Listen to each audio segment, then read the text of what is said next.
When I think for the future, we need to. I'll try to stay more on track. I think we should just do try to stick to one. So no, it's Frank fine. doesn't have to edit anymore. He just throws it on. I throws find it different uses for different things. Yeah, stop it. No, stop editing. I don't want to burn you out, man. Yeah, he's already burned out. So just stop it. Stop editing shit, dude. Now edit all. But now you're gonna have to edit all this out.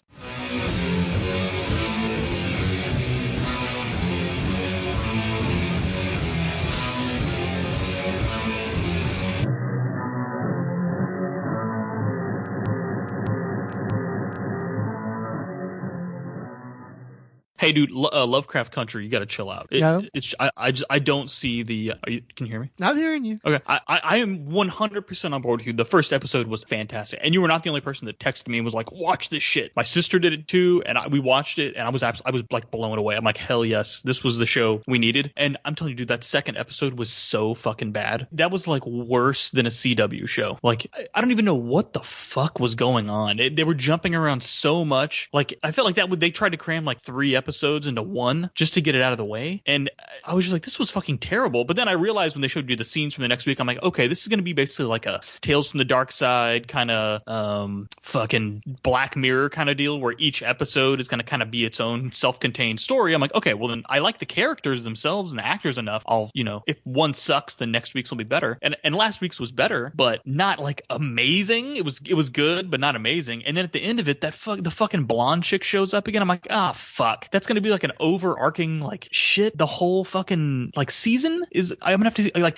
anytime that blonde chick shows up, I'm like, I'm watching a CW show. This is fucking Charmed or Supernatural or some stupid fucking. I can't stand her, and I can't stand it. I will respectfully disagree. The dude, I'm telling you, that second episode was fucking terrible. It was horrible, dude. I was like, what the fuck is even going on in this show? It was I don't know. It's terrible. The next one, like I said, was better. It had the horror elements. That was good. With some of the effects, like when she was throwing the photos out on the floor and it like turned into that guy's head, and I was like, "Ooh, this is not great." But again, I rolled with it. It was fine. I obviously the first episode is still the best episode of the series so far. Obviously, they introduced all the characters, they introduced the conflict. You get some really great horror elements. Thoroughly enjoyed the first episode. I also thoroughly enjoyed the second episode. I know it wasn't as good, but I didn't mind them digging into what the hell is going on, and the most of your overarching elements of the season is clearly set up in that second episode. I didn't have a problem with the crazy white supremacist warlock people. I don't mind Abby Lee. She reminds me of Mina Suvari, who I've always had a thing for. She's just like extra Aryan about it. And I can see where you're coming from with the more dramatic stuff, the more melodramatic stuff. But I thoroughly enjoyed the second episode as well. I really enjoyed the 2 of the 3 characters getting sucked into the fantasy that was being presented to them, and then those going into this dark turn and how they was fucking with their heads. And then it was fun seeing them try to work out how they were going to get his dad freed. And then the big finale at the end of the episode, the torment on Tig's face in particular, I just really felt for them in that moment. I actually teared up a bit at the end of that second episode, so I definitely am not on the same page with you with that one.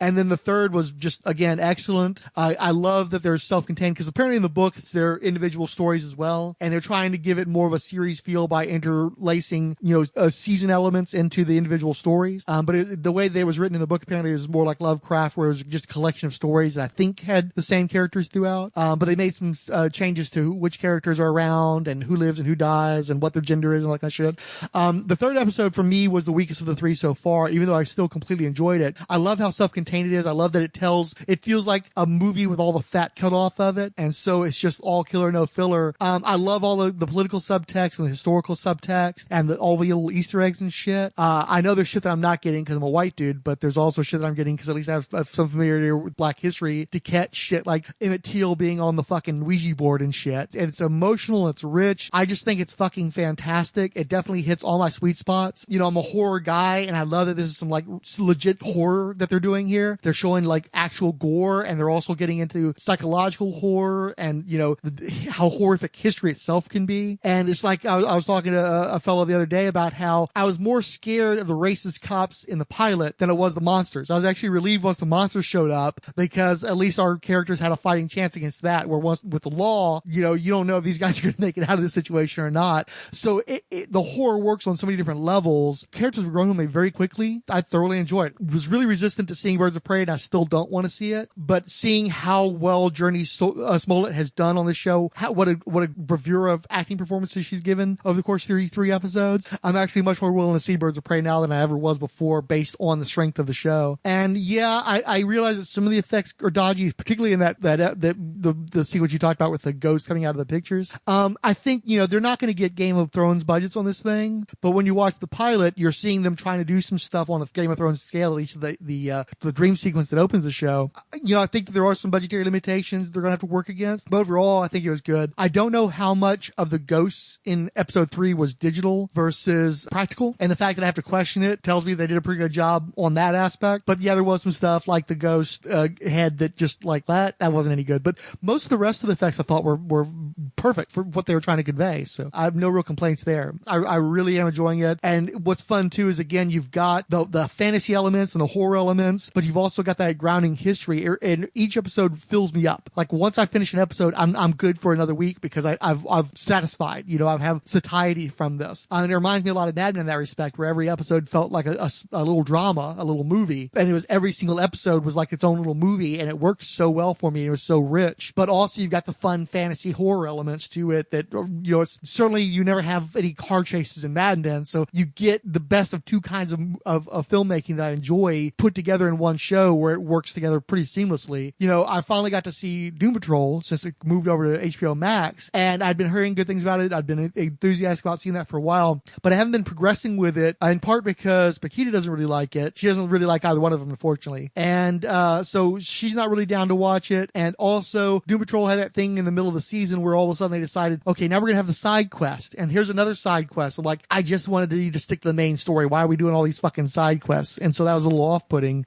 But I was still really enjoying it, and I thought that was going to be the show that I liked the best this year. And then Lovecraft Country came out and just completely blew it out of the water. I'm just happy to have both shows right now, but Lovecraft Country is just so much better than anything else that I've watched this year. It just blows everything else away. I'm just so enraptured with that series right now. And I don't know if it's going to hold up. Maybe it won't. But I definitely did not feel the same decline that you did between 2 episodes. And you're not alone in that. I've seen that discussed online. I just don't agree with it. I think every episode so far has just been excellent. None of them have put me off. And I'm just really looking forward to seeing where it's going to go over the rest of the season. I think that it works better when it's working more in the historical context. Mm-hmm. Like, I know everybody's like, oh, the first episode kind of starts out slow. I was like, I enjoyed all that almost more than when it got to, you're the blood, we're trying to get to the Garden of Eden and we need your blood. I was like, no, let's go back to the fucking running from the white monsters. Like, that was way more entertaining to me. Yeah.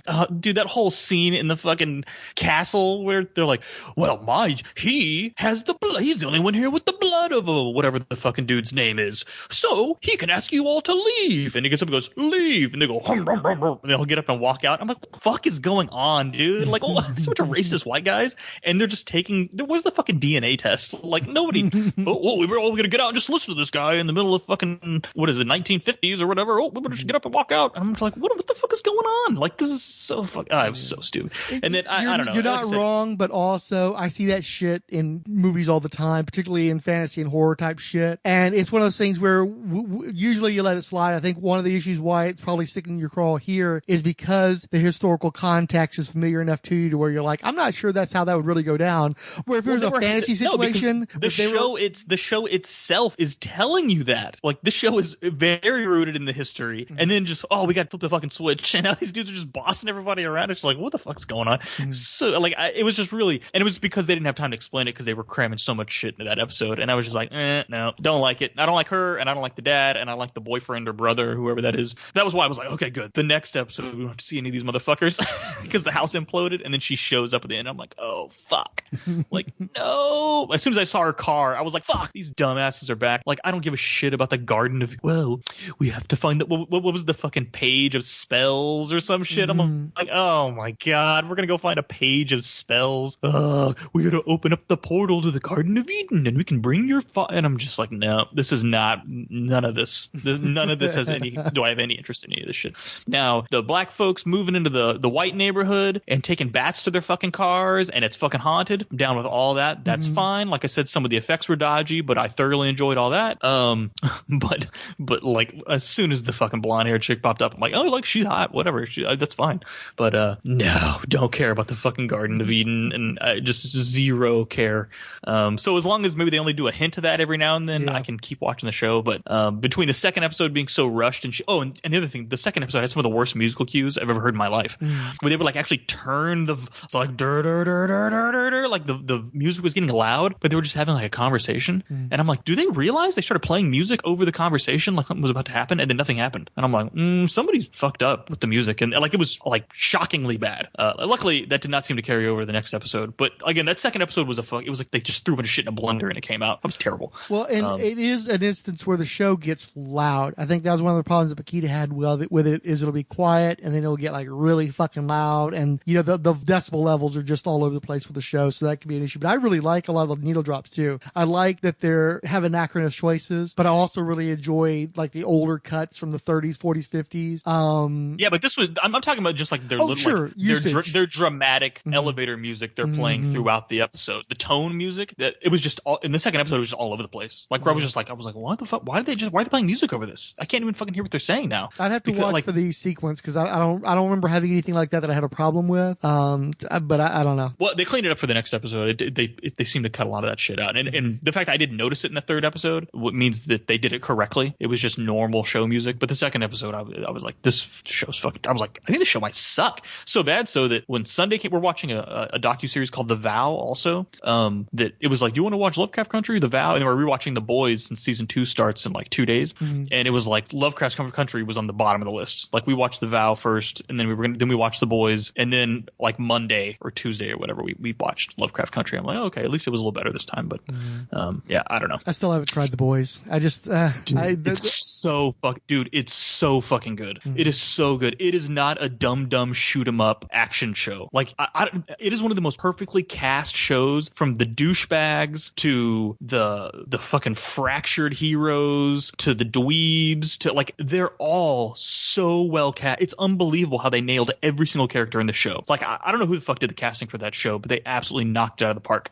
It's incredible because there's so many characters in the show and they're all absolutely fucking perfect. And again, I haven't read the books, but again, we're watching it over again and we've blown through. It's like it's an 8 episode season or something like that, and we just blew through it. It's outrageous and genuinely shocking, and the effects are startlingly good for it being like one of the first Amazon Prime originals to really blow up, because they didn't think it was going to do that good. Yeah. But the budget reflects like they really sank some money into the show, and it's really, really good, dude. Have you been watching The Boys? Nope. No. Mac likes it and he swears by it, but I love it, dude. Yeah. I watch it every Friday. But I get a deep. I mean, and I love Garthinis. I love Garthinis' writing. I've been following him since Hellblazer. Yeah, Hellblazer. You got me hooked on Garthinis because you gave me a Hellblazer trade, and I was never big into Hellblazer, John Constantine. And I remember you gave me a book, and you're like, it was like on your wall, and you're like, give it a try. It was a trade, and you sold it to me cheap. And I remember reading, I'm like, this is fucking great, and I was hooked. But when I watch The Boys, I get a deep martial law vibe, especially from Butcher. He's the hatred for the soups and all that stuff. And I'm just like, dude, you put him in a fucking leather mask and a Nazi hat and barbed wire around his arm, and he'd be a martial law. Well, you read the books, didn't you? Yeah, and the series is good. Yeah. I wasn't. I think it's one of Garthinis. Okay, I mean the build up to it's great. I just didn't like the ending. I thought the ending was kind of weak for me personally. But the show is so good at endings. That's the thing, though. Fryho borrowed all the trades from me because he wanted to reread them, and I tried to explain to him that the trades are nothing like the show. The show is tailored for like semi comic book fans, more normie than the books are so hardcore for fanboys that when you read them, you see the characters, you get the story arcs, you see all the tropes. So it's kind of tailored more, and so it's more inside baseball for us and less for normie. So the show, I think the show is great. It's just enough of the books to make it different and fun, but they still do it as a TV show. So I like it. I'm digging the shit out of it. Yeah, Max swears by it too. It is really, really good. I don't know. It's just really fucking good. So it just really bums me out to hear that because I never could invest in The Boys. I was tired of Garth Ennis's let's fuck with superhero stuff pretty hard by then. I'm just sick of all these like 3rd and 4th generation Pat Mills running around, But I do think that it makes sense to have a show like The Boys out in this particular moment in time because the superhero movies are so completely heavily dominating, and superhero television even is dominating. So you need to have a show like that that's going to get really critical of the very concept of superheroics. So I might ought to give it a try, but what makes me mad is I keep flashing back to Preacher, and I wish that Preacher had that freedom, those kind of budgets and that kind of casting, because I have a lot more value in Preacher than I ever could have had in something like The Boys. And they just, from the casting down, they just fucked it up. It was watered down. Everything was drawn out. They never really told the story of the books. They kept working around that story. And I absolutely hated the actor they cast for Jesse, which is weird because he's also Howard Stark, but he was just so terribly badly miscast as Jesse that it just took me out of everything. And I wasn't really wild about Tulip either, even though I've liked her, that actress in Ruth Negga and other stuff. I guess Cassidy was pretty good and Hair Star was pretty good, but almost all the other Hair Star stole that whole show. Oh, absolutely. At first, it was Tulip and Cassidy that kind of stole that show until Hair Star got introduced, and I'm like, this dude, can we just spin the whole show off on Hair Star? Like, this dude's fucking incredible. Did you make it to the end?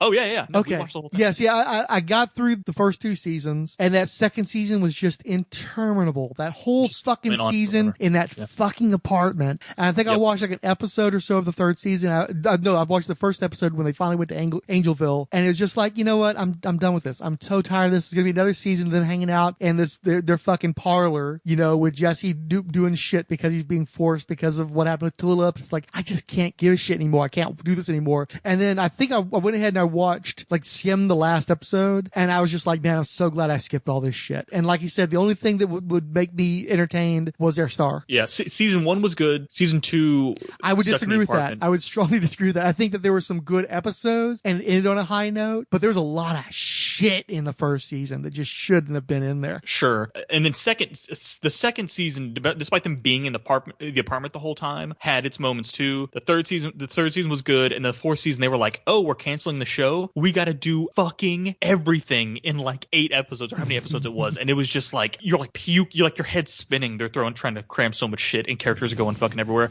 But it was so absurd that it was like all right, let's just go. Like, you guys are gonna they just went full on insane in that season.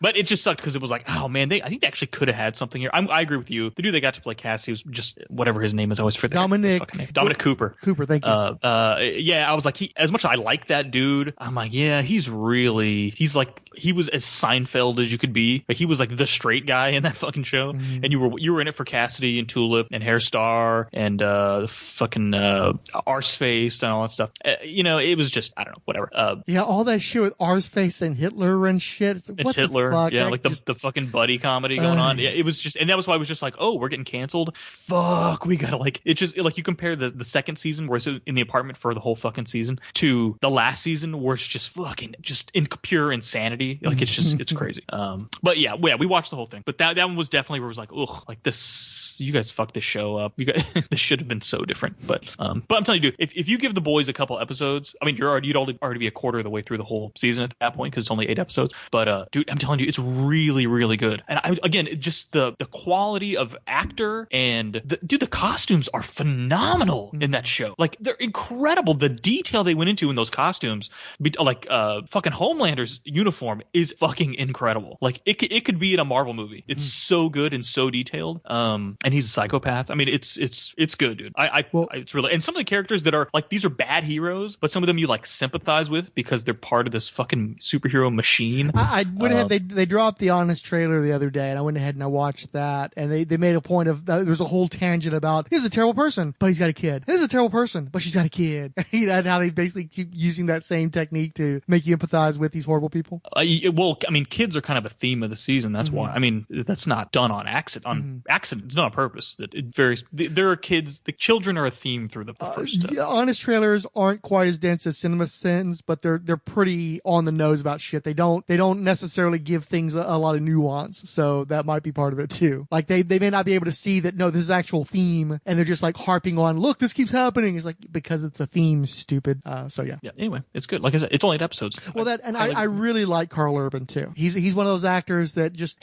for starters, he fucking acts. Like, this guy plays radically different characters from movie to movie, or show to show in this case, and I just like the guy. Something about him I find very charismatic, and so that's definitely appealing to me. Yeah, he and who's the other dude? Who is What's the actor's name?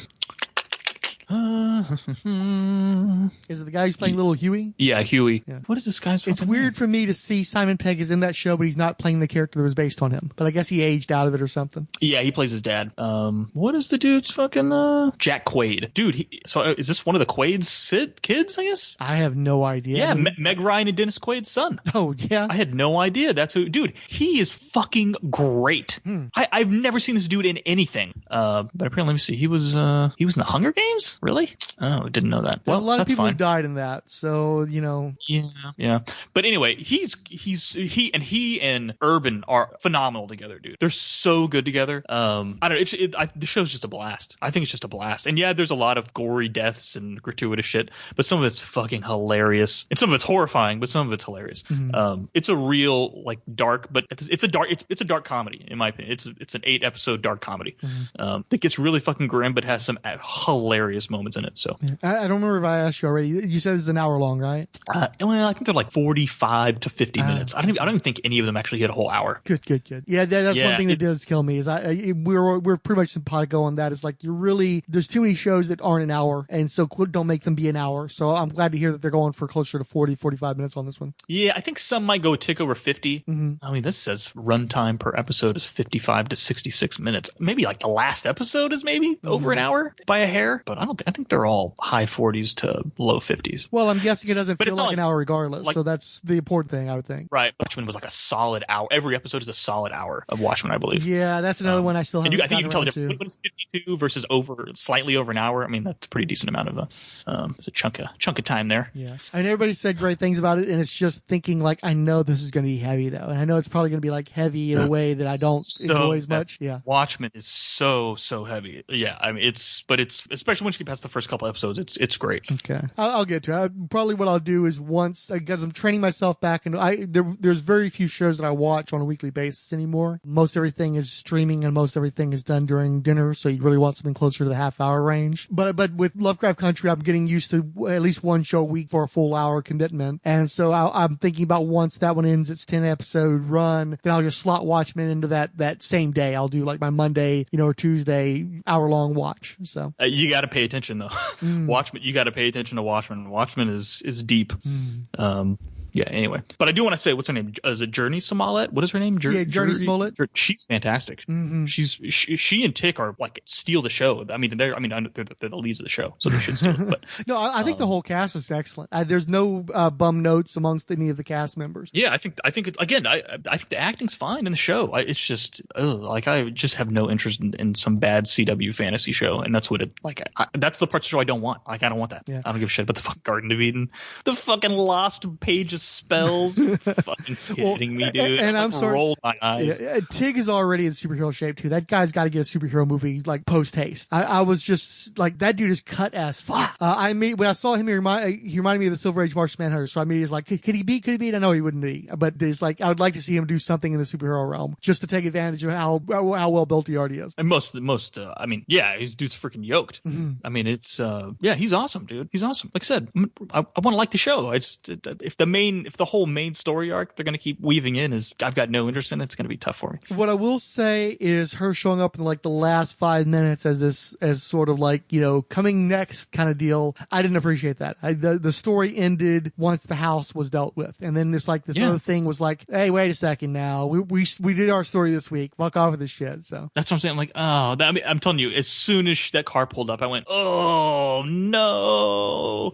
But whatever, it is what it is. I've been making a point of keeping up with Lovecraft Country. I still really enjoy it. I really enjoy it. Mac has been much more critical of it. It's been up and down. There's been some good ones. There's been some meh ones. None of them are bad. It's just sometimes it's really good, and then the next one will be just kind of okay. But because you're used to really good, you want it to be consistently that high. And some of them are just okay. But compared to most shows, it's still great. You're chasing the dragon. Chasing the dragon. But compared to most shows, every episode is rock solid at the very least. So I'm really enjoying it. And since I'm being good about keeping up with Lovecraft Lovecraft Country. When it ends, I'm just going to try to watch Watchmen in the time slot that I've been setting Lovecraft Country aside to watch. And so finally I can hopefully get around to that. But I also feel like I ought to watch the movie one more time. So maybe I'll like chop that up into pieces and watch the movie and then watch the TV show. But if I feel like the movie's going to dissuade me from continuing with the TV show, I'll just cut that shit out and jump straight to the show. Honestly, you really don't need to watch the Watchmen movie. You don't. Probably not, but I still feel like I ought to try it one more time. You read the book, you know about the giant octopus at the end. That's all you really need. That's really all you need. Yeah. They really don't touch that much more base with the actual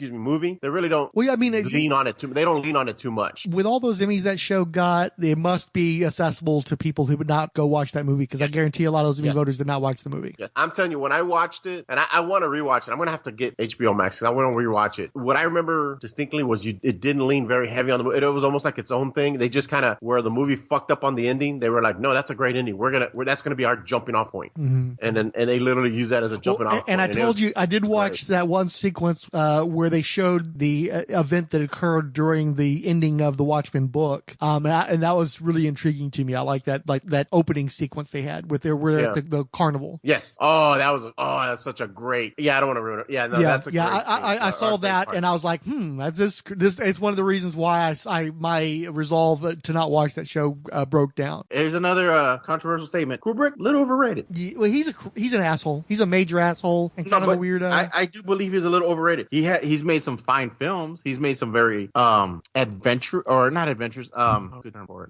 experimental, very forward-thinking films. Mm-hmm. But I mean, okay, Full Metal Jacket, amazing. The Shining, kind of boring. It's I did a negative review of The Shining once on my blog, and I had some people give me some shit about it. It's like, how could you not like it? You have no taste, blah blah. It's pretty fucking boring. And unless I rewatched it because I was gonna watch Dr. Sleep, and I was kind of like, I think people, when they look at the movie, they're more looking at Kubrick and they're like, what did he put in the movie? What did he do? What? And I'm like, okay, I get it. He's throwing Easter eggs before there was Easter eggs. But for the most part, Jack Nicholson is fascinating in the movie. I mean, but it's just Jack Nicholson being Jack Nicholson. But the movie was kind of boring a little bit. Like, I was like, this is kind of a boring movie. You have to admit, though, it has a strong vision, and it does things with sound design that people were not doing in movies back when he did that movie. Forward thinking. I get it. He's very forward thinking. I'm not going to take that away from him. And a lot of very iconic imagery. I remember when we were in London the first time, and there was going to be like some kind of art show, and they had posters in various places around town of the twins, play with us forever and ever and ever. And Bakita will sometimes joke with me about stuff related to those twins. You of course love the image of the guy in the dog suit blowing the other guy. There's definitely stuff in there where I get why it's a beloved horror movie, and where it's a movie that makes people scared more than any other movie. I get why that is, but it's not a universal thing because I find it fucking tedious. And that was a major image from my childhood. My mother and my grandmother took me to see Kramer versus Kramer in 1979. And I remember very clearly they had trailers in front of the movie, and one of the trailers was that very famous piece on Shining where the elevator doors open and the hallway is awash with blood. But I remember seeing that image. People will talk about a scene. Right, exactly. That made a huge impression on me because I remember seeing that sequence through like my mother's fingers. Like she was actually trying to cover my eyes and she didn't do it fast enough or well enough, and I could still see the blood through her fingers. And it stuck with me for the rest of my life.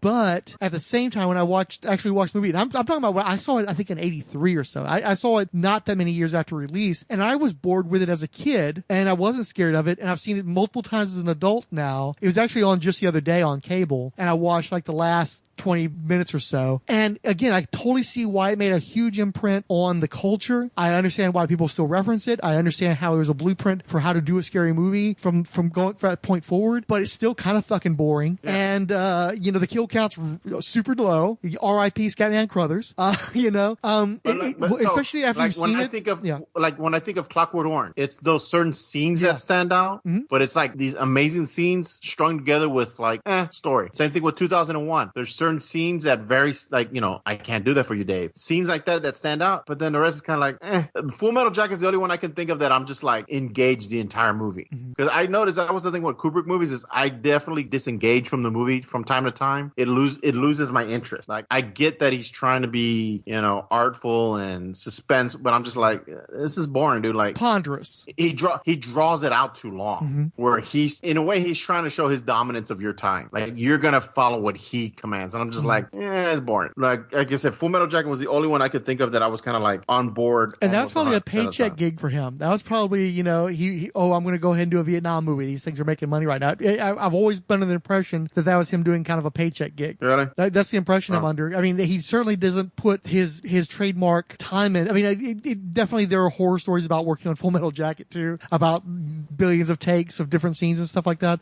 But it doesn't feel like he did the same kind of shit on that movie that he did on other movies to the same degree. And it doesn't feel as much like a Kubrick movie while you're watching it. But yeah, you kind of hit the nail on the head. I remember one of the early movies I rented when we got a VCR. I probably caught it in like 89 or so. It was A Clockwork Orange because it had that reputation about it. And I watched it. I don't even think I finished it the first time. I just got bored and just eventually turned it off. At some point after they did the sequence where they're forcing his eyelids open and trying to reprogram him, I just thought it was boring as shit. And I rented it again in the early 2000s and I finished it that time. But it was just like, okay, I got why people were into it. I got the imagery was definitely there. But these are shitty, horrible people doing shitty, horrible things and raping and murdering. And I don't need this shit in my life. And we talked about Pulp Fiction. Those are also shitty people doing shitty things and murdering and stuff. But it's fun. It's almost like an advertisement for the crime world. Because the thing about Pulp Fiction is the energy in the movie. Exactly. Well, and even though they're bad people, they're interesting people. They're having entertaining things to say. They've got unique perspectives. And then you watch something like Clockwork Orange, and it definitely, it still kind of makes crime and horrendous sadism seem kind of cool. But I don't want to hang out with those people because they're fucking twats. They're just they're shitty and they're not interesting. They're not entertaining. The only energy there is sadism. I take no pleasure in this. I can't enjoy this. And it's 2001. One of the early comics I read as a kid was Jack Kirby's weird ass adaptation and continuation of 2001. I'm like, what the fuck is this shit? I remember that showing on TV in like 83. And I didn't get much past the primates at the monolith because once they're gone, they're getting to the space stuff. The space stuff is super fucking boring. I've never finished 2001. I have no desire to finish 2001 because I've seen the Kubrick and I know what the fuck that shit is. It's a good movie to see while you're on LSD in 1968 or 9, whatever. It's not a good movie to watch if you're straight because it's dull. And it's warning about things that other things. Give me Terminator. I think Terminator is a better warning of a dire future of control by artificial intelligence than HAL 2000. I'll quote lines from it because it had a cultural impact, but it's a fucking boring ass movie and I don't need that shit. I would rather watch something that actually entertains me and engages my mind, ideally, but at least entertains me and it fails me on that basic front. I don't want to watch it. So any wisdom you have to impart is going to be lost because you're not grabbing my attention. But I've also seen plenty of movies that are very ponderous. I've seen movies that are very slow and deliberate. And sometimes, like you say, it adds to a mood. It gives you, like, sometimes you're in a place where things just move slower and you can kind of soak in it. David Lynch is a guy who can be very frustrating sometimes. 18 hours of Twin Peaks that probably could have been cut, by at least a third. And some of that shit I'll stick with. It's like, no, this is stupid bullshit. We don't need this. But some of that stuff works. Sometimes you do need to linger. Sometimes you do need to spend a little bit of time and nobody's talking and you're just kind of taking in what's going on,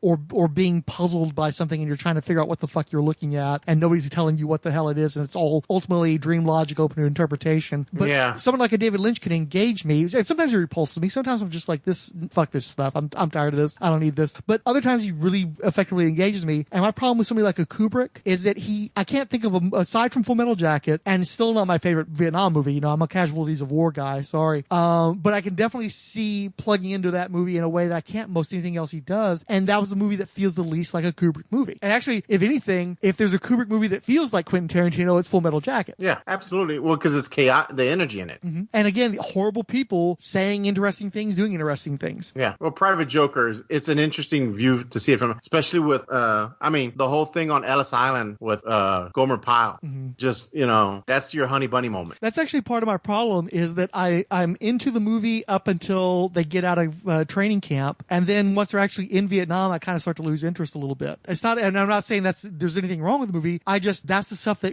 engaged me the most. And so for me, after that point, I'm just not as into it, but it's still a great movie. Okay. Now, what about revivals though? It's like I can claim to have seen Pulp Fiction twice, but that's because I saw it once in '94 and then once with you guys in 2008 or 2010 or some shit like that. I saw it twice at the Dollar Cinema. Mm-hmm. Now, Fight Club doesn't count because that's when I had bought that fake that fucking bootleg cable box that would get steal pay-per-view for you, and I got the flu, and I remember I just let fucking Fight Club play continuously for 3 days straight because I couldn't get out of bed. The box, you had to get up and change the box manually. I couldn't get up. I was fucking throwing up, drinking hardly anything. So I would in a fever dream wake up in and out, and I would watch Fight Club and then pass out, and then wake up and it'd be in the middle and then pass out, and then wake up and it'd be at the end and then pass out. Because the movie, if you remember back in the days, that paper, they would just show the movie over and over and over. It literally would end. It would do a 10-second countdown and then start again. And I joked that I must have seen it 75 times. When you, me and Pussycat saw it as a rental, I think we saw it on a DVD or something. Had you already done that weekend, or was that your first time seeing it? No, I'd already seen it 1,000 times. Because I know that story. I remember that story. That's one of the things I was going to point out that was funny to me, is you realize you were seeing Pulp Fiction 3 years before you and I met, but you and I were already friends by the time you saw Fight Club. Yeah. Yeah, but so who was the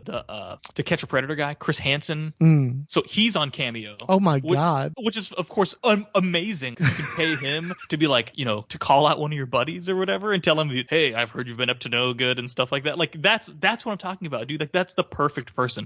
Where they're gonna basically use you to tell jokes to their friends, oh, I got Chris Hansen to call out Steve or whatever. Oh, you fucking pedo, blah blah blah. That's hilarious. I'm sorry, and I'm cursing. I apologize.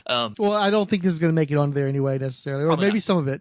Yeah, I edit a podcast and then I have to listen to how it sounds once you download it, so I know what other people are hearing it and how they're hearing it. So I like to listen to it in the car, and then I'm also listening to other people's podcasts to keep it with the Joneses because I'm friends with these guys, or because I'm just legitimately interested in the shows. And so once you factor all that stuff in with the actual drive times, that's pretty much all the opportunity I have. So I just never have the time. And we actually bought some audiobooks for a road trip a few years ago. I'd really wanted to listen to some Lovecraft stuff while we were in the New England area driving around, and I'd gotten a copy of Pet Sematary, which I thought would be cool because we were going to do the Stephen King tour and check out a lot of the locations and stuff. And we maybe made a few chapters through Pet Sematary, and I've made it through maybe one of the Lovecraft stories, and then I've never gone back to it. So it was a wasted opportunity in that respect. Yeah, that sucks. Well, you got me wanting to see. A friend of mine made me a copy of the old WebTV site on a CD, and I want to see if I can find the address and plug it into the Wayback Machine just to see if there's anything there in the Wayback Machine. That'd be, if nothing else, it'd be kind of neat to see the exact timeline, because I've always been a little bit fuzzy about what year did that started, what year did it end, and all that kind of stuff. So it'd be fun to see if any of that stuff managed to make it into there. I tend to think not, but you're talking about Euro website? Yeah, it's on there. I've looked at it. Oh, you have looked at it? Wait, which one was it called? What was it called? The Rock of the JLA. Yeah, you actually don't need the web address in the Wayback Machine anymore. You can actually search it like Google. You get worse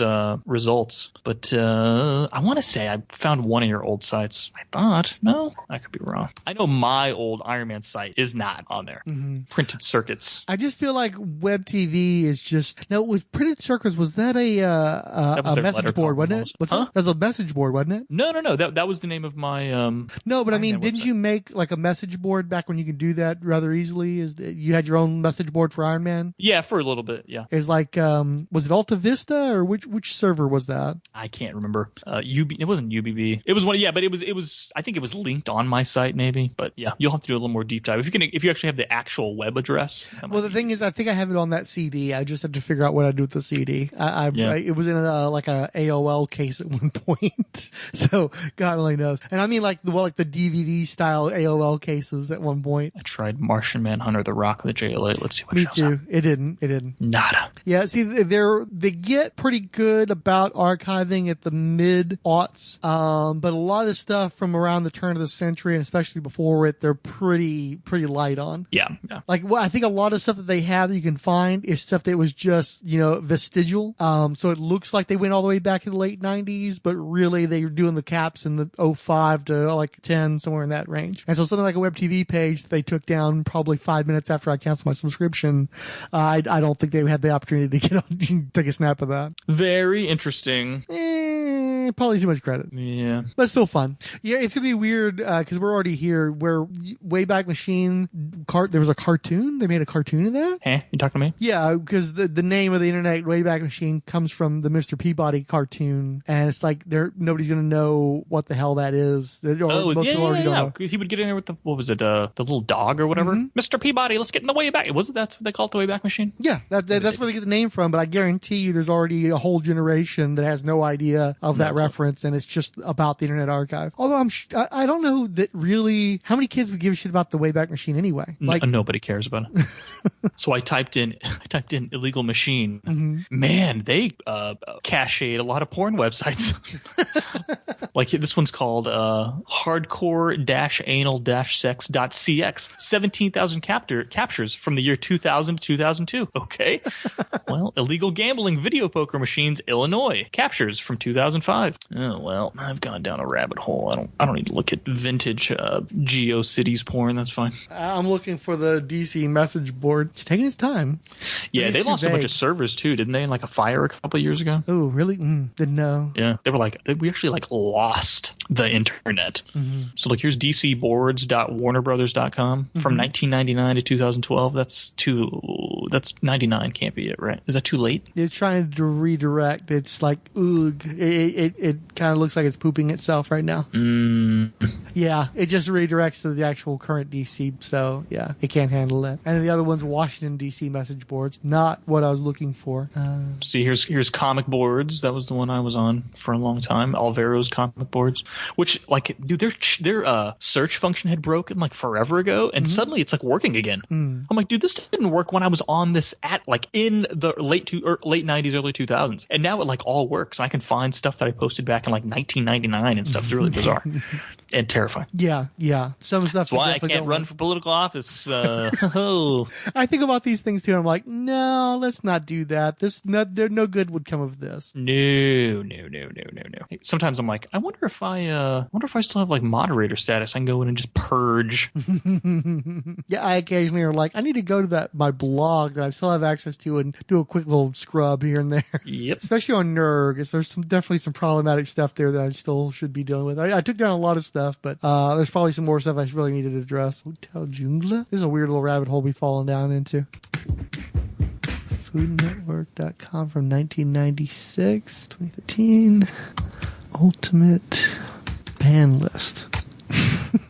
Some of it's just there's so much stuff that you couldn't find the specific thing you're wanting without a URL. Because anything that even links to it will show up. So I'm just getting all kinds of random stuff. God, the internet sucked. Yeah.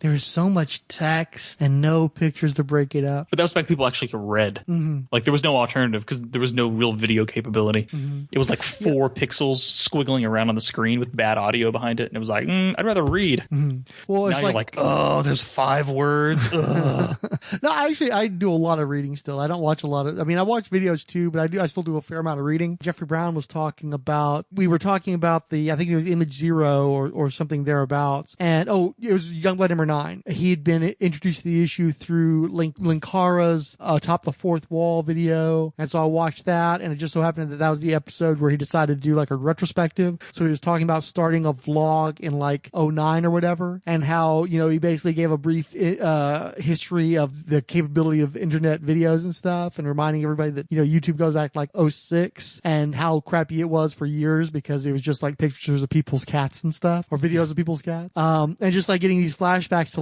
because I mean we're at the point now where it feels like YouTube has always been there, and I fantasize about it going all the way back to the 90s. No, it's not that old, not by half, because you feel like there's this quantum leap between the shit that we were doing on WebTV, for instance, and YouTube. But yeah, no, there's all that slow grinding progress throughout the aughts to get to anything near to where we're at now. Yeah, but remember we had E-Bombs World. Mm-hmm. That was a precursor to YouTube. Mm-hmm. For car people, it was streetfire.net was a huge one, where people would upload their car videos and stuff like that. And then YouTube sort of gobbled all that up.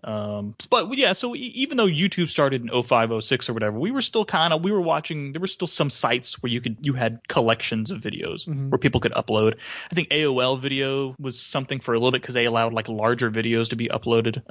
Yeah, anyway, you didn't have to upload for a 5-minute video. You had to upload it in like 5 different parts or whatever. Yeah. Part 1, part 2, part 3, part 4. I'm trying to remember when they actually made it to where you could watch like a trailer on video without it taking like an hour of downloading and stuff. Yeah. Because I remember like the early like Phantom Menace. I think I actually sat and waited for the Phantom Menace trailer to load, which I think was referenced in the link cards. Like, yeah, I remember that stuff too. But I can't remember when it actually just became like, oh, I just watched the trailer. You know, it just didn't even have to think about it. Wasn't this big strenuous thing or anything. I'm trying to remember when that actually happened. Because of course the leap to broadband was a huge difference too. Yeah, because then it was still a big deal. Like, did you see the trailer in the, like, you'd have to go to the theater. Like, oh, I heard they're going to have a trailer for so-and-so before the movie. And you'd go see that movie so you could catch one of the trailers beforehand. Now you just watch it on YouTube in 5 seconds or whatever. It occurs to me, I'd probably be better off trying to think about the porn aspect. Because when did we stop spanking to 15 to 30 second clips and actually be able to watch full scenes and then be able to watch full movies? That'd probably be an easier timeline to construct since you have that tactile memory there. I would say probably more like 08. I think it really comes down to getting access to broadband. Because I started having regular access to broadband once I stopped living on my own and started living with other people. So yeah, and that's about the right time frame because I think it was around 05 that I started living with other people. And I haven't lived alone since about then. And yeah, I remember video coming into play fairly early on in that time period with the broadband starting to come in. So yeah, thereabouts. That seems about right.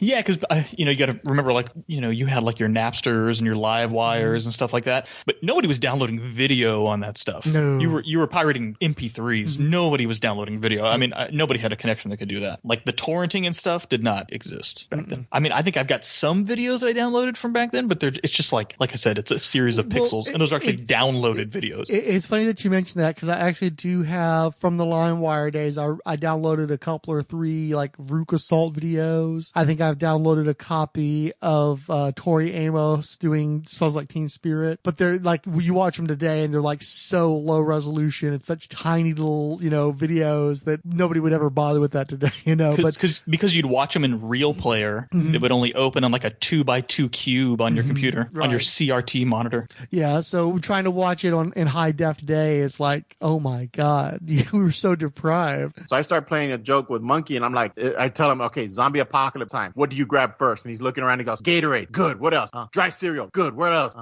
Ice cream, wrong, you're dead. And then we're playing this game in the fucking Walmart, and people are looking at us like we're fucking insane because he loves that game, dude. He's like, we'll walk up and down the aisles. I'm like, what would you take from this out? And he's like, potato chips. Why? Because they're in the bag and they're easy to carry. Good. Like that's just a game we play when we go. Too much noise. Yeah, we call it zombie apocalypse, but it's like I'm trying to train him, but make it a game where if shit does hit the fan and he's stuck in a Walmart, he knows what aisle to hit first. Like my kid's walking out there ready and he's good, while your kid is still fucking trying to figure out, what to do. My kid's already like, hit the Gatorade, hit the dry cereal. We're on it. Got it. I'm moving on. So I make it a game for him.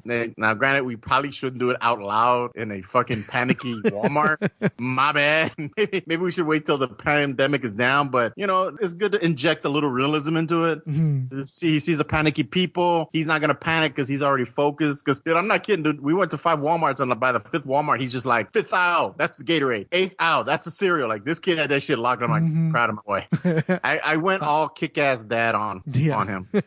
You run with a backpack, and you grab the medic, and I don't know, dude. It sounds dumb now, but at the time, we're having fun. Well, it is fun, and it is a way for you guys to engage with one another. But also, the simple fact is, we will hopefully be dead before the shit really gets bad. He'll probably still be alive when shit starts to get bad because you've got climate change and all this other kind of bullshit going on. Yeah. We don't know what the fuck's going to happen in terms of society. What I think, we keep hearing this shit about these fucking bunkers, about these people who have all the fucking money or putting their fucking money into bunkers so they can fucking disappear for years at a time underground or in these fortified places. When these fuckers disappear on us, it's going to be a situation where you're looking at a societal collapse, and all that fucking zombie shit that we make fun of now could actually be fucking useful under those circumstances. And I'm really glad that I'll probably be dead by then. I'm pretty confident I'll be dead by then, but it's probably really good shit to know, the course that we're on, for a kid. I want to be alive. I want to be the old man that passes judgment on them. Very much the Lord, in the vein of Lord of the Flies, where I'm, they carry me I am the lawgiver. I am the judge, jury. And then, they run up to you, prostrate themselves. Outlanders they found wandering the desert. They must be judged by the sun god. Honor me. Zeus, the sun speaker. Dude, I still want to be Immortal Joe in my fucking Crazy Sons fucking the Guzzolene. I am Chrome. I'm telling you, man, I want to live long enough for that shit. I'm okay with that. Fucking King Conan. Yep. Witness Me. That's the one. Okay. Yep. I've only watched the movie the one time, so I could. That is the only movie I have physically paid to see 3 times in the theater. The first time I saw it by myself, blown away. The next time I saw it was with y'all. I remember taking y'all to see it. We saw it, and then I saw it a third time. I will always remember it was like a fucking Tuesday night at like 6:00, and I'm sitting on board, and I'm like, man, I want to do something. I'm gonna go see fucking Fury Road. Got in my fucking truck, went to the theater, caught the 7:15 showing, fucking bought me a popcorn and a drink, and sat there. And that's the only movie in history in my entire life that I've seen 3 times in a theater. For me, it's Batman '89, Captain America. I saw that one twice. Yeah, Captain America: The First Avenger, specifically because I was going to be goddamned if I let Batman have more theatrical viewings than Captain America. And Wonder Woman, I saw 3 times theatrically. I don't think I saw The Winter Soldier 3 times, unfortunately. I think I saw that one twice. I've seen Wonder Woman 1 time with you. Yeah, I know. The point being that mostly it's down to Batman. I don't really need to see a movie a bunch of times in the theater because of Batman setting that, and that was accidental, You know what? I think, I take it back. I think I saw Batman 3 times. Saw with my mom, saw with my friends, and I think one time we skipped summer school. I think I remember seeing it a third time because I remember the air conditioner was broken in the theater and it was fucking smoldering hot in there. Yeah. And they were like, I don't even think we had to pay for it. I think they gave us a refund because the air conditioner didn't work and they had to open all the doors, but they still played the movies. So we're like, fuck it, we're just going to watch it. But we sat like way in the back, closest to the door. Yeah. And there was hardly anybody there, but I think I saw it a third time. Well, see, technically you didn't pay for it. So at least you didn't go to the theater and pay for it 3 times. True. Yeah. Because I remember they gave us a refund back because they were like, people were complaining and leaving and we stayed. Yeah.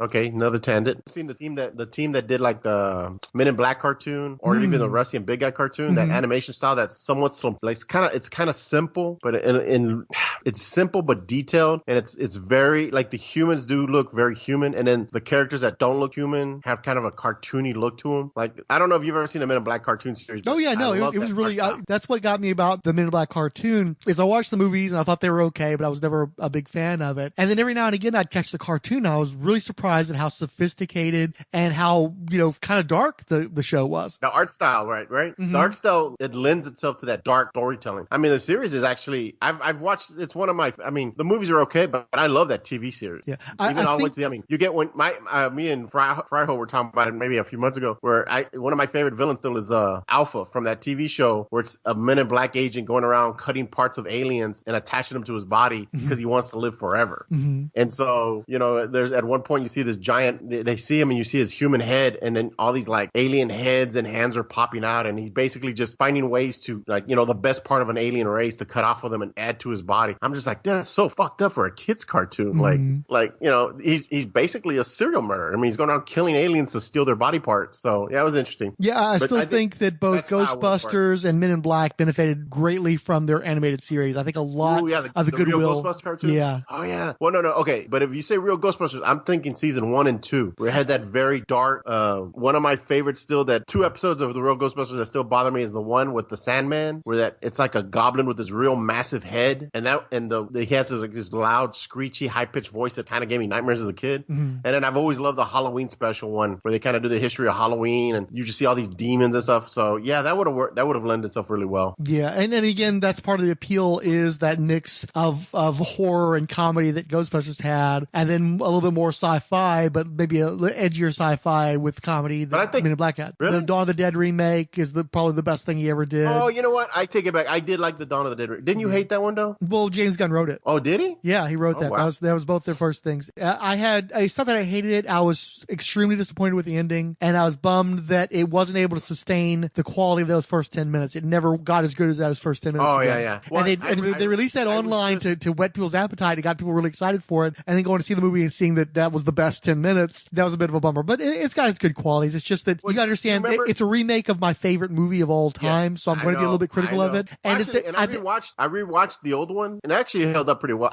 I get the pie part now. Mm-hmm. Like that makes fun. It made more sense to me this time around. Now, did you watch that super cut they put on the line where they mix all the cuts together into one? And it's like 3 hours long. Okay. Any good? It's okay. It's long. You know, as much as I love that movie, even I'm like, that's a little long. You know, and then they literally try to take every little moment of footage shot and find a way of cramming it into one gigantic, you know, ultimate cut. And it's 3 different cuts of the movie, and the different cuts have different qualities, good and bad. Okay. The theatrical version is still the best one. The Romero cut is still the best one. I really don't care for the Dario Argento one very much. I just think they cut out too much stuff that makes the movie special, and they cut out too much of the commentary and the weird surreal stuff. But you know, I like a lot of the stuff that's in the extended cut. But it is a little long. The music isn't nearly as good. So they all have their qualities to them. But ultimately, the theatrical release was the best. And I feel like that's a substantial movie. And I think that the remake is an insubstantial, stylish movie. It's like the video game version. Well, hold on. The remake got me hooked. Because I was going to say, I remember one day watching TV and they were talking about like, we're going to show the first 10 minutes of it on TV. Yeah. And it's real you're good. Right. I watched the first, and I remember where they cut off. They cut off where she's running out of the neighborhood and she's driving down the street, and you see that ambulance come flying out of or a car flying out of the neighborhood, hits a car, hits the gas station and explodes, and then it stops. No, it stops at the start of the credits where she crashes the car. And I remember they showed that on regular TV, and I remember thinking, this movie is going to be fucking amazing. And then we went to go see it, and I'm like, well, the first 10 minutes were fucking amazing. Like, you're right, it did kind of peter out. Though Richard Cheese, you know, singing Down with the Sickness was pretty fun. And that was a great trailer too. They used that in some of the trailers, and that was real good. I think there's some really good performances in the movie. There's definitely good scenes and good sequences. I just think overall it's not nearly the same quality as the Romero, and I do think that it does peter out. It's like it's once they bring the dog into it, I think it really kind of jumps the shark a little bit. Yeah, you know? That got a little lame. Yeah. Which is the one where they're fighting over the giant truck. Oh, that's Land of the Dead. You, me, and Pussycat saw that in the theater. I've never seen it. I think I may have seen it one time since. Really? I like that one. Yeah, I didn't like it that much. But compared to the ones that came after it, it's a fucking masterpiece. Yeah, I mean, because you, me, and Pussycat saw Diary of the Dead at the theater together, and you've already we did. You've already forgotten that movie even existed. Yes, and that movie is a fucking masterpiece compared to Survival of the Dead. Did you come out of the theater enraged? I wish I could remember that day. I think we were all like kind of disillusioned, you know, but you know, it was rough on us. Like, yeah, wow, none of us enjoyed it. I know that. Completely wiped from my hard drive. Yeah, I have no memory of that whatsoever. But the last one is so fucking terrible. It's awful. Like, for some reason, there's randomly this island off the coast of New England where everybody speaks with an Irish accent. You know, just for starters. Did Romero do it? Romero did it. Yeah, it's awful. It's awful. And I watched. And his tank was empty. Yeah. Oh yeah. Yeah. Although he did write a book, and another writer came in and helped him finish the book after it's posthumously released. So I'm kind of curious about that. But so much of what Romero did there toward the end was like, it was obvious that he was making movies he wanted to make and then throwing zombies into it to make it commercial because everybody thought he was supposed to be the zombie guy. And some of it's really, you know, like the last Romero zombie movie is a Western. It's what? Just, yeah. It's a Western full of Irish accents on an island off the coast of New England. That sounds fucking insane. Yeah, it does sound insane, but it also sounds cooler than it was, and it doesn't really sound that cool. So yeah, no. So I'm trying to work out too. I had been doing the Beat Saber and I was really enjoying that, but unfortunately I hit a wall on that where it branched off into 3 different aspects of the campaign, and all 3 of them were just like fucking ridiculous. Like I might be able to beat one of those and open up more of the campaign, but you know, it's always kind of like, I don't want to go back to, you know, earlier on and work from there, but that's really all I can do at the moment. But because I wanted to. What are you talking about? Beat Saber? What the fuck is that? So let's hear welcome to Beat Saber. This is one of the most iconic games ever released for virtual reality. Honestly, maybe one of the most iconic games ever released, period. It's such a good game, and I've wanted to make videos on it for such a long time, but now seems like the perfect time because PC has recently got an update. It gave us the campaign. And the campaign is pretty awesome. It brings you through a lot of these different original songs and a lot of these levels, and some of them have modifiers. Some of them you have to, you know, hit a certain amount of combos. Some you have to not miss. I mean, it's honestly really cool. There's a game that's very popular where you have twin lightsabers, and you're cutting boxes with the lightsabers that are coming at you that are sequenced to like the rhythms of the music music that you're hearing, so hence the Beat Saber. And so a lot of people actually work out to Beat Saber as sort of like a decent cardio exercise, especially if you're moving around more of the lower body. But really, it's very upper body geared. I see some people that kind of dance around and give themselves a little extra cardio. And I was really enjoying that to the point where I was just hearing the music, in my mind while I was walking around doing shit. But again, there's different ways of playing the game. The main one that I've done is this campaign mode where, as you progress, you open up more levels and you can do more stuff. And I finally hit a wall, maybe closer to 30. Anyway, I need to go on YouTube and see if they can tell me how to fix it, because it's one of these deals where I still rely on the arrows, because you're supposed to slash the boxes in the direction of the arrow on the box. And it's at the point where there's so many boxes coming at me in a row that I can't see the arrows. And so unless you know the physical motion you have to make for that particular onslaught, you're going to fail. And a lot of the levels are also like instant fail or very small margin of error. So that makes I've definitely hit a wall that I need to try to get past. Yeah, I'm watching it on YouTube.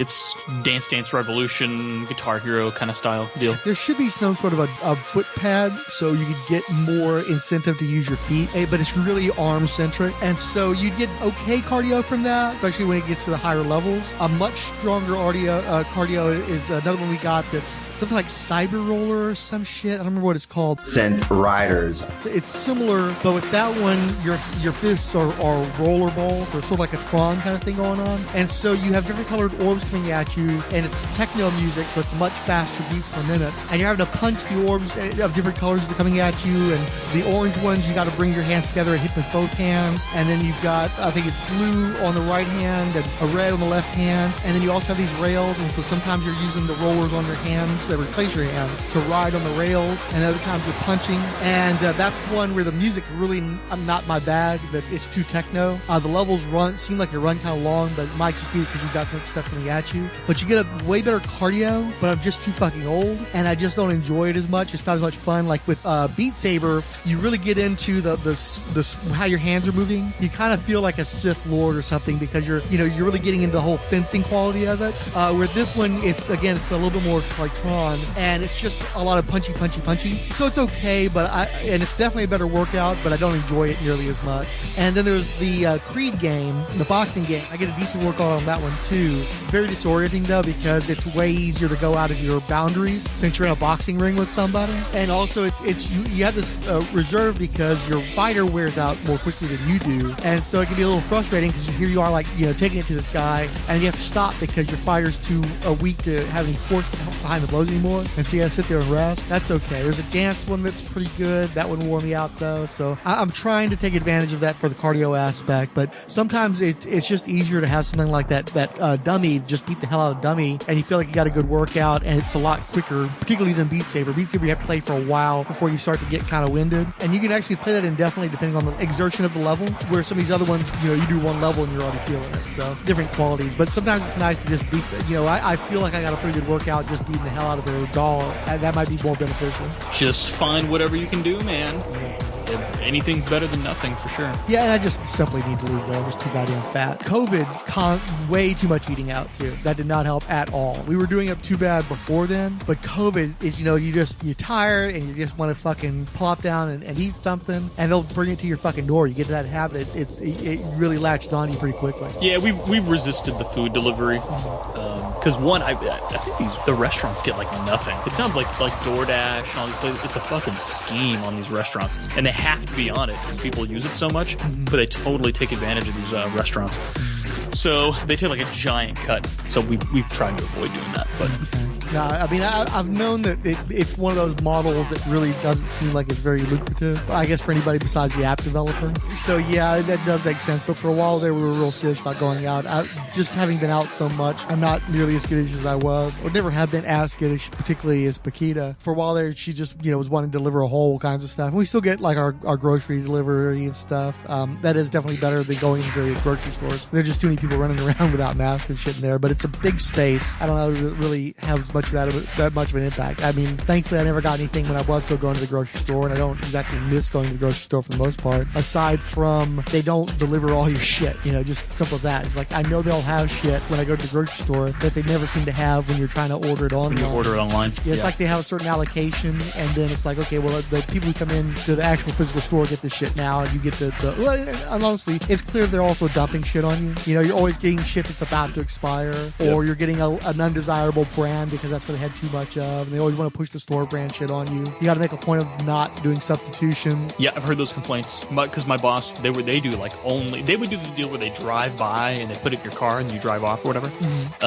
And it was the same thing. It was like, oh, your order's not going to be ready for like 3 days or some shit like that. And they have to go pick it up. And then finally they were just like, they went in one time. They were like, oh, everything we have is here. And they were in and out in like 10 minutes. And they were like, why were we waiting 4 days for this shit before we could just run it in the store real fast? So they went from like exclusively doing that to now they just do like quick run-ins. Mm-hmm. Yeah, there's definitely pros and cons to it. Our thing is when we would go like once a month and get like a fucking basket or two of shit. So that means we're in that same place for a long period of time. So, and then, for most of this year, it was just me going to the store when that was happening. So, I don't really miss it that much. So I'm not putting up too much of a fight I want to get in that grocery store. We're going to fight over this. Like, nah, fuck it. Whatever. Okay. If they don't have what I want, then I just won't worry about getting that. I probably don't need it anyway. Yeah, I hear you, man. These are strange times, sir. These are strange times. And it's funny because I was reading an article about the drummer of the Talking Heads talking about basically what a shit David Byrne is, how he thinks that he's on the high end of the spectrum and shit. And he was talking about their time the Talking Heads, and one thing he brought up was Johnny Ramone and what a miserable,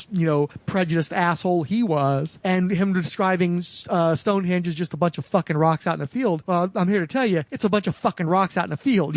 Stonehenge fucking sucks. Fuck Stonehenge. And of course, it didn't help that when we went to Stonehenge, I was sick as a fucking dog from Ireland, and I had a great time in Ireland, and now I'm fucking schlepping through all these shitty tourist places in London, and then we get to Stonehenge, and it's just these fucking rocks. We're like, because honestly, I think it's like 3 hours on a bus. I would never want to visit. Huh? No, actually, the second time in London was great. No, the problem was what I learned going the second time is that there are places where people live. There is the real city where real people are, which is a lot browner than the London that we went to the first time. And so the problem was I was in fake white people office area. And then when we came with the second time, we were actually staying in a little, like almost like an apartment, and we're going to the Tesco's, and we're going to pick up our food, and we're hanging out, see people getting their groceries and shit. And that's when it's like, oh, this is the real London. This is actually pretty cool. And the subway system was great. And, we liked it a lot better the second time. It helps a lot when you're going to be there for a while, when you're in the same place for a while, when you're in a habitat that's more homely, like we often will stay in things that are more like apartments, and getting to see what the life is like there and seeing, the different climates and the different, just how people go about their business. So the touristy shit and the places like Hawaii where, you're going to be around a bunch of fucking schmucks, they do suck. All right, man. I'm calling it a day. I'm going to get up early tomorrow. No worries. Hey, great talking with you. And I hope you enjoyed listening to 108 Sage, Alex Chung, Dr. Ange, Ask What Would Wonder Woman Do, Baby Skeletor, Biko Django, Bill at Spy Vinyl, Chris at Bad Books for Beginners, Chris Dunford, Chris Lydon, Daniel French for Sponius Sound Design, Delvin, Fanholes Podcast, Gregory Litchfield, The Hammer Strikes, Random Geeky Stuff, History of Comics on Film, Iowa's Joe Crawford, It's Plastic Man, J. at Project Siberium, Jeffrey Brown, Jenna Reagan, Jim Mig, JMT Productions, Keith G. Baker, King Size Comics Giant Size Fun Podcast, Logoist Raju, Luke Giaconetti of Earth Destruction Directive, Maz, Michael Siebert, Mike at Send Aliens to Me, Paul Matthew Carr, Randy Caldwell, Randy the Comic Nerd, Resurrections, a Warlock and Thanos podcast, Reverend Odell Abner Dracula, Richard G., Roy Bashore, Ryan Daly, Scott X, Secret Wars and Beyond podcast, That Girl from Osaka, Tomb Priest the Pod Crashing, Oofta, and Wonder Woman Warrior for Peace podcast. And then the General Lee leapt over some things.